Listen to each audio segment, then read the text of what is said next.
तो नमस्कार दोस्तों, 12 बंकी टीचर्स अड्डा में आपका स्वागत है। बिहार शिक्षक भर्ती 3.0 का जो एग्जाम होने वाला है, उसी के चलते हमने दो सीरीजें आपके लिए स्टार्ट कर दी। एक सुबह की सीरीज जो कि 9 बजे हमारी स्टार्ट थी, और एक शाम की सीरीज जो कि शाम को हमारे 5 बजे स्टार्ट थी। सुबह की जो 9 बजे की सीरीज थी, उसमें हम कक्षा 8 की साइंस को सॉल्व करा रहे थे चैप्टर वाइज। और जो शाम की क्लास थी, जिसमें हम सामाजिक अध्ययन या कह सकते हैं सामाजिक विज्ञान क्लास 8 के जो है ना 5 बजे आपको सॉल्व करा रहे थे। उसी क्रम में हम जो है ना आज चैप्टर नंबर 4 पे पहुंच चुके हैं। इससे पहले हम 3 चैप्टर सामाजिक विज्ञान के कक्षा 8 के करा चुके हैं। अगर आपने उसको नहीं देखा है तो इस वीडियो के डिस्क्रिप्शन बॉक्स में जाकर लिंक पे क्लिक कर देख सकते हैं। ठीक है, 2 दिन से हमारी सामाजिक अध्ययन की क्लास नहीं होती, किसी कारणवश से अवरोध आ गया था, जिस कारण से हम आपको क्लास प्रोवाइड नहीं कर पाए हैं। ठीक है, तो आइए आपके समय को न बर्बाद करते हुए अपनी क्लास को स्टार्ट करते हैं। आज का जो हमारा चैप्टर है, चैप्टर का नाम है हमारे उद्योग, और चैप्टर नंबर कौन सा है? चैप्टर नंबर 4 है, जो कि परीक्षा की दृष्टि से इंपॉर्टेंट है। कई बार यहाँ से परीक्षा में प्रश्न देखने को मिल चुके हैं। ठीक है, तो आइए आपके समय को न बर्बाद करते हुए चैप्टर को स्टार्ट करते हैं। ये हमारा चैप्टर है, आपको दिख रहा होगा। ठीक है, उद्योग चैप्टर का नाम है। ठीक है, इसमें जो जो चीज़ें महत्वपूर्ण है उन्हीं चीज़ों को हम लोग पढ़ते हुए चलेंगे, क्योंकि परीक्षा की दृष्टि से जो जो चीज़ महत्वपूर्ण है वो पॉइंट इसमें हाईलाइटेड है, और उन्हीं चीज़ों को पढ़ते हुए चलेंगे, क्योंकि बीपीएससी कहीं से भी कभी भी क्वेश्चन पूछ सकता है। ठीक है, और वो ज़्यादातर एनसीईआरटी बेस्ड ही क्वेश्चन पूछता है। इसलिए अगर आप परीक्षा देने जा रहे हैं तो मैं यही कहूँगा कि आप केवल एनसीईआरटी बुक्स को ही फॉलो करें। ठीक है, और कहीं समय वेस्ट ना करें, क्योंकि यूट्यूब पे बहुत सारा मैटर पड़ा हुआ है जो एकदम मतलब पढ़ने लायक तो है, लेकिन हम ये नहीं कहेंगे कि बीपीएससी उस मैटर से क्वेश्चन पूछ लेगा और आपका काम हो जाएगा। लेकिन अगर आप एनसीईआरटी पढ़ के जाते हैं तो मैं ये ज़रूर कहूँगा कि आपको क्वेश्चन देखने को ज़रूर मिलेंगे। ठीक है, तो आइए आपके चैप्टर को स्टार्ट करते हैं। चैप्टर का नाम है उद्योग। पहला पॉइंट दिया गया द्वितीय क्रियाकलाप। द्वितीय क्रियाकलाप या विनिर्माण, कहने का मतलब है या द्वितीय क्रियाकलाप कहिए या विनिर्माण कहिए। ठीक है, इससे भी एक बार परीक्षा में क्वेश्चन पूछा गया था, बताइए कि द्वितीय क्रियाकलाप के अंतर्गत कौन सी चीज़ें आती हैं। आपको ऑप्शन में दे देगा कृषि, दे देगा आपको, दे देगा पशुपालन, दे देगा या विनिर्माण दे देगा। तो आपको बताना रहेगा कि द्वितीय क्रियाकलाप के अंतर्गत कौन सा क्रियाकलाप आता है। तो द्वितीय क्रियाकलाप के अंदर क्या आता है? विनिर्माण आता है। क्या आता है? विनिर्माण आता है। ये आप लोग याद रखेंगे, इंपॉर्टेंट पॉइंट है, इसे परीक्षा में क्वेश्चन देखने को मिल सकता है। इसी क्रम में आप प्राथमिक क्रियाकलाप को भी याद रखेंगे, तो प्राथमिक क्रियाकलाप में क्या आता है? आपका कृषि आता है। ठीक है, क्या आता है? कृषि। द्वितीय क्रियाकलाप में विनिर्माण आता है। ठीक है, नेक्स्ट आगे देखते हैं आगे क्या चीज़ पूछा गया है। आगे थोड़ा सा पढ़ लेते हैं हम। द्वितीय क्रियाकलाप या विनिर्माण में कच्चे माल को लोगों के लिए अधिक मूल्य के उत्पादों के रूप में परिवर्तित किया जाता है। कहने का मतलब है हम इसमें जो कच्चा माल होता है उसको थोड़ा सा मॉडिफाई करके उसको जो है ना थोड़ा महंगे रूप में लोगों के लिए उपयोग में आने वाली वस्तुओं को जो है ना निर्मित करते हैं। यही कहने का मतलब है विनिर्माण का। ठीक है, जैसे कह सकते हैं कि हम जो है ना अगर लकड़ी को लेते हैं तो लकड़ी को पहले पेड़ों को काटा जाता है। ठीक है, ये फिगर में आपको दिख रहा होगा, ये देखिए, पेड़ों को काटा जाता है, फिर ठीक है उसके बाद उसका जो है ना कागज़ का निर्माण किया जाता है। उसके बाद लोगों को बेचा जाता है और उसका फिर से पुनर्चक्रण भी किया जाता है। ठीक है, तो कहने का मतलब ये है कि किसी भी कच्चे माल को जो है ना उसके उपयोग योग बनाना या उसे उपयोग करके मतलब उपयोग में ला करके तथा ऐसी वस्तु का निर्माण करना जो लोगों के काम आ सके, इस प्रकार के जो प्रोडक्ट होते हैं उनको हम लोग विनिर्माण मतलब विनिर्माण के अंतर्गत रखते हैं। ठीक है, फिर आगे देखते हैं। आगे दिया गया है, जैसे कि आपने देखा होगा लुगदी कागज के रूप में और कागज अभ्यास पुस्तिका के रूप में विनिर्माण प्रक्रिया के 2 चरण को प्रदर्शित करते हैं। ठीक है, 2 चरण को प्रदर्शित करते हैं। कौन कौन से 2 चरण होता है? पहला चरण में देखते हैं उद्योग। उद्योग का संपर्क आर्थिक गतिविधियों से होता है जो कि वस्तुओं के उत्पादन एवं खनिजों के निष्कासन तथा सेवाओं की व्यवस्था से संबंधित है। इस प्रकार लोहा और इस्पात उद्योग वस्तुओं के उत्पादन से संबंधित है। कोयला खनन उद्योग कोयले को धरती से निकालने से संबंधित है, तथा पर्यटन सेवा देने से संबंधित उद्योग है। ठीक है, ये चीज़ें दी गई हैं। फिर आता है उद्योग का वर्गीकरण। उद्योग के वर्गीकरण में देखते हैं पॉइंट हम। उद्योगों के वर्गीकरण कच्चा माल तथा आकार एवं स्वामित्व के आधार पर किया जाता है। पहला आता है कच्चा माल। कच्चा माल क्या होता है? कच्चे माल का उपयोग के आधार पर उद्योग कृषि आधारित तथा खनिज आधारित तथा समुद्र आधारित और वन आधारित हो सकते हैं। ठीक है, तो जो कच्चा माल होता है ये आपका 2-3 प्रकार का हो सकता है। जैसे पहले तो आपका कच्चा माल उद्योग कृषि पर आधारित हो सकता है, दूसरा खनिज आधारित हो सकता है, तीसरा समुद्र आधारित हो सकता है, और चौथा जो है वन आधारित हो सकता है। ठीक है, तो कच्चा माल 4 प्रकार का हो सकता है, वो आपको दिया गया है। पहला क्या दिया गया? उद्योग कृषि आधारित। दूसरा दिया गया खनिज आधारित।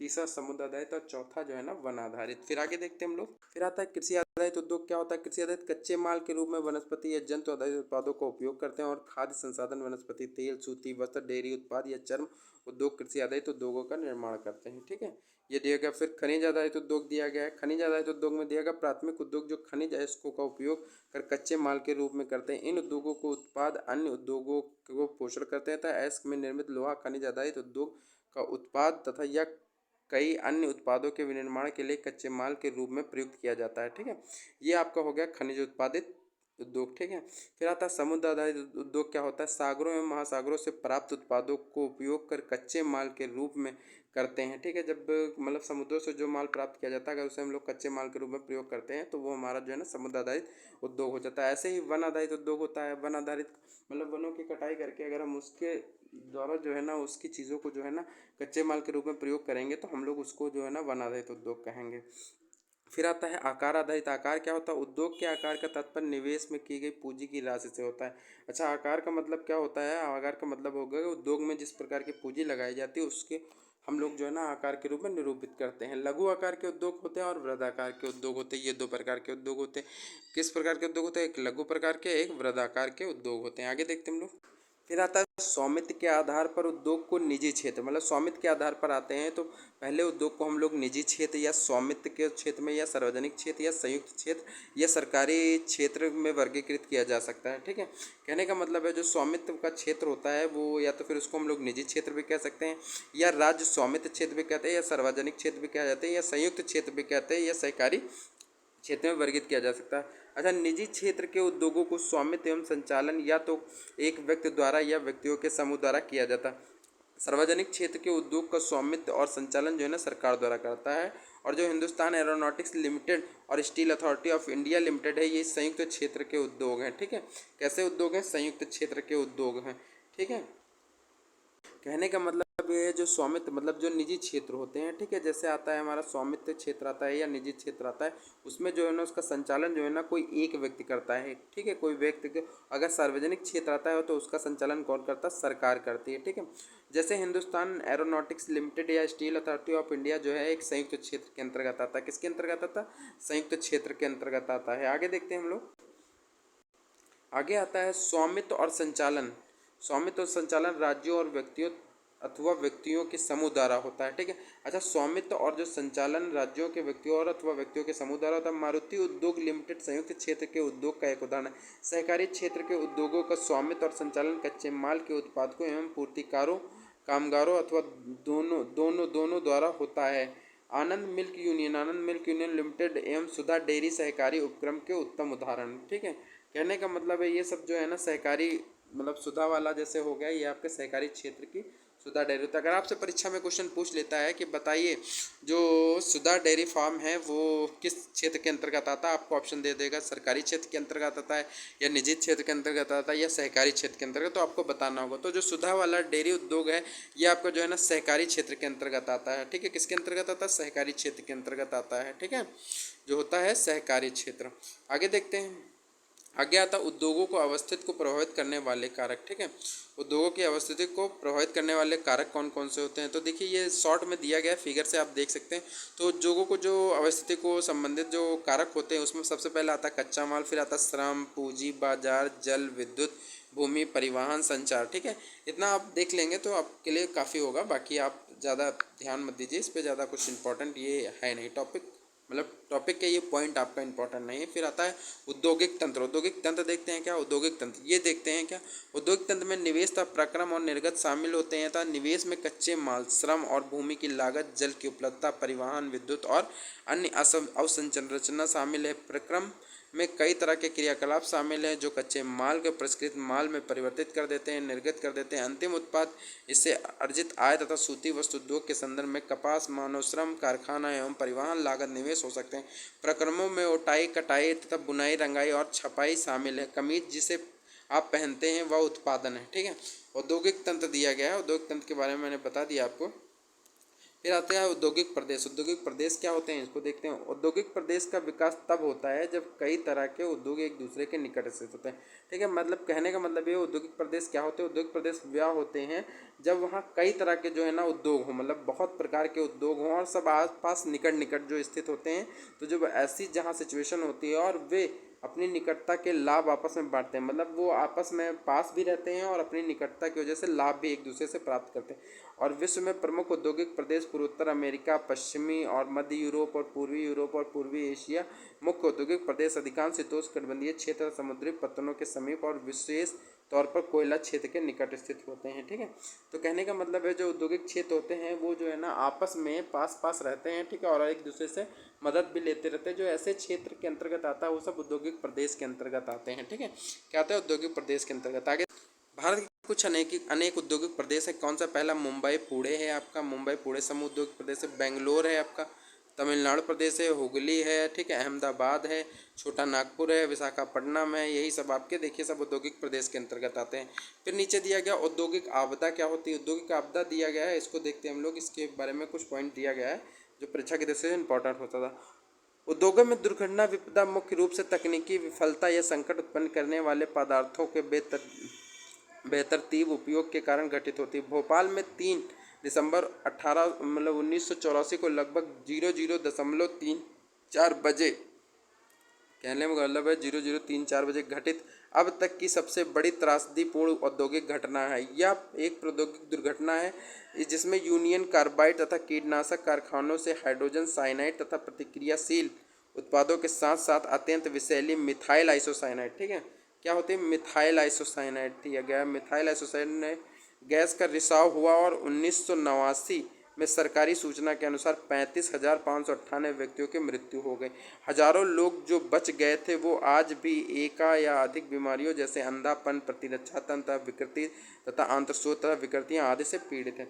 अगर देखिए ये चीज़ इंपॉर्टेंट है, ठीक है, ये बहुत इंपॉर्टेंट। अगर आपसे पूछ लेता है कि जो त्रसदी हुई थी, मतलब जो भोपाल में 3 दिसंबर 1984 को, जो भोपाल में 3 दिसंबर 1984 को जो त्रसदी हुई थी वो कहाँ हुई थी? वो हुई थी यूनियन कार्बाइड फैक्ट्री में हुई थी। ठीक है, और इसमें कौन सी गैस जो निकली थी? वो निकली थी मिथाइल आइसोसाइनाइड। ये सब इंपॉर्टेंट पॉइंट है, इनको नोट करते हुए चलेंगे।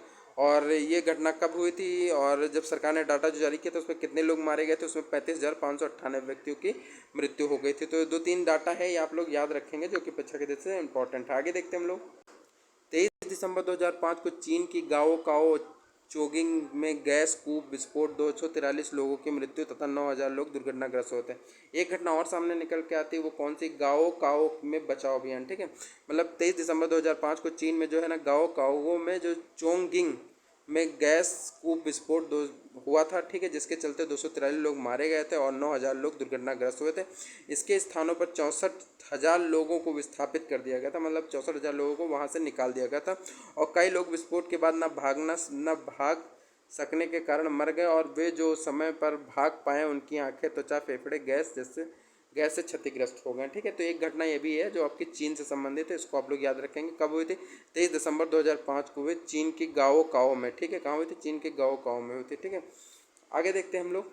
एक पॉइंट दिया गया है, उभरते हुए जो उद्योग होते हैं उनको हम किससे जानते हैं? सनराइज उद्योग के नाम से जानते हैं। कैसे जानते हैं? सनराइज उद्योग के नाम से जानते हैं, ये आप लोग याद रखेंगे। फिर ठीक है, फिर आते हैं कुछ महत्वपूर्ण प्रमुख उद्योग दिए गए हैं। कुछ प्रमुख उद्योग दिए गए उनके बारे में हम लोग जानते हैं। तो जो सबसे पहला उद्योग आता है वो आता है कौन सा? आपका पहला उद्योग आता है लौह इस्पात उद्योग आता है। क्या आता है? लौह इस्पात उद्योग आता है। ठीक है, इसमें देखते हैं हम लोग क्या क्या बात करते हैं लौह इस्पात उद्योग में। ठीक है, पहला उद्योग के अंतर्गत आता है लौह इस्पात उद्योग। फिर दूसरा देखते हैं उद्योग कौन सा होता है। दूसरा उद्योग जो होता है हमारा वो आता है जमशेदपुर। जमशेदपुर में कौन सा उद्योग होता है? ये आप देखिए स्टील या टाटा आयरन जैसे कह सकते हैं, इस्पात के अंतर्गत है। ठीक है, जमशेदपुर 1947। ठीक है, याद रखेंगे जमशेदपुर 1947 से पूर्व भारत में केवल एक इस्पात का कारखाना था, Tata iron and steel company limited, जिसको हम लोग टिस्को कहते हैं। ठीक है, तो कब आई थी? 1947 में। यह निजी स्वामित्व में था। स्वतंत्रता के पश्चात सरकार ने यह कार्य अपने हाथों में ले लिया और बहुत सा लोहा इस्पात संयंत्र स्थापित किए। झारखंड में स्वर्णरेखा और खरकाई नदी के संगम के समीप मतलब साकची सन 1907 में टिस्को की शुरुआत की गई थी। ठीक है, तो अगर आपसे पूछता है कि टिस्को की शुरुआत कब करी गई थी, मतलब ये टिस्को कंपनी जो होती है, ठीक है, टिस्को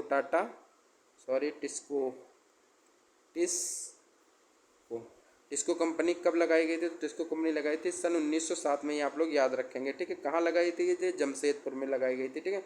और भौगोलिक रूप से जमशेदपुर देश में लोहा इस्पात केंद्र के रूप में सर्वाधिक सुविधाजनक स्थान है, ठीक है। तो अगर आपसे टिस्को के बारे में पूछता है तो आप यही लगाएंगे, 1907 में जो हुई थी इसको स्थापना करी गई थी, ये शुरू किया गया था, ठीक है। आगे देखते हैं, आगे आता है हमारा पीटर्सबर्ग आता है। क्या था? पीटर्सबर्ग आता है। इस पॉइंट को देखते हैं, पीटर्सबर्ग क्या था? संयुक्त राज्य अमेरिका का एक महत्वपूर्ण इस्पात है, ठीक है। जो पीटर्सबर्ग है वो संयुक्त राज्य अमेरिका का एक महत्वपूर्ण इस्पात नगर है, ठीक है। पीटर्सबर्ग में इस्पात उद्योग को स्थानीय सुविधा उपलब्ध है, ठीक है। कच्चा माल जैसे कोयला पीटर्सबर्ग में उपलब्ध है, ठीक है। अगर पूछा जाता है पीटर्सबर्ग में क्या पाया जाता है, तो सर्वाधिक मात्रा में यहाँ पे कोयला पाया जाता है। और जबकि लोहा एस्क तथा मिनेसोटा को लोहे की खानों से प्राप्त किया जाता है, ठीक है।